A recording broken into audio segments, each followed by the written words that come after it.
Chers adeptes du jeu des rois et de la dame, bon retour ou bienvenue sur Seventh Rank, la chaîne à l'audimat qui porte bien son nom.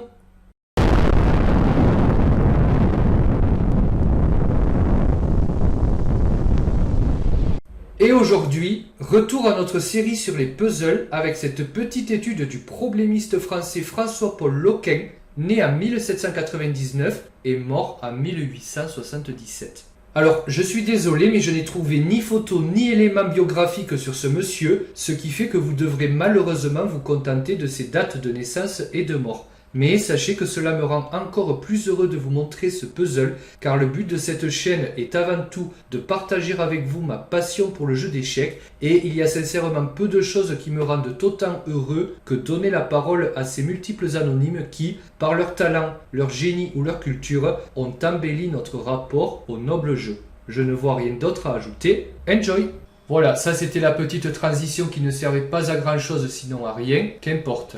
Et ce petit problème, qui je l'espère va vous donner du fil à retordre, sinon c'est pas drôle, va nous montrer qu'on peut faire de jolies choses avec le moins de matériel possible. Et la difficulté, vous l'aurez compris, réside dans le fait qu'on ne dispose que de très peu de pièces pour mater le roi noir au centre.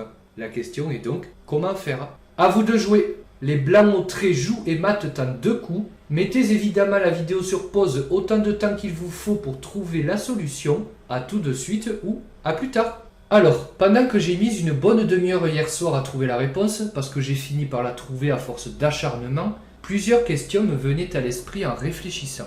Par exemple, doit-on sacrifier une pièce ou les garder toutes pour mater? Doit-on bouger 2 fois la même pièce ou non? Doit-on commencer par un échec ou par un coup silencieux? Un coup silencieux, pour l'explication, est un coup qui crée une menace sans faire échec au roi. Par exemple, refermer un réseau de maths et menacer de maths imparables au coup suivant, ce qui pourrait être le cas ici. En somme, toutes ces réflexions que je partage avec vous doivent constituer autant d'indices pour vous aiguiller sur la bonne voie et vous aider à trouver la bonne réponse. Alors, vous avez bien réfléchi? Vous avez trouvé? Vous galérez?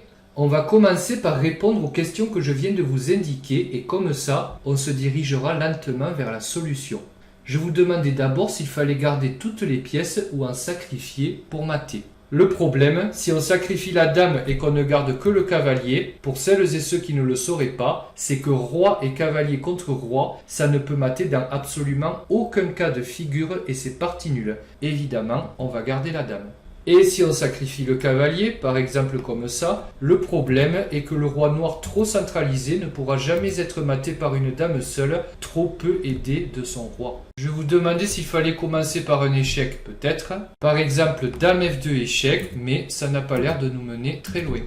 Donc dame F2 échec est le seul coup de dame qui fait échec et garde toutes les pièces. Comme on voit que ça ne nous mène nulle part, on peut à la place tenter d'autres échecs, cette fois avec le cavalier. Par exemple, cavalier B3 échec, roi D5 seul coup, dame C5 échec, mais roi E6 et pas de bol, ce n'est toujours pas mat.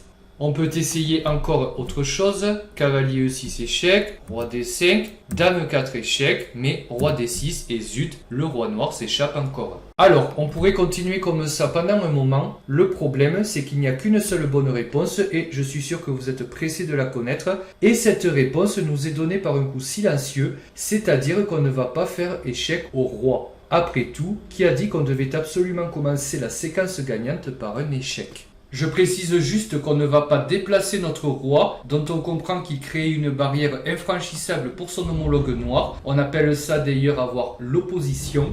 Mais à la place, on va jouer un coup qui ne laisse qu'une case de libre au roi noir, de sorte qu'on va le mater au coup suivant.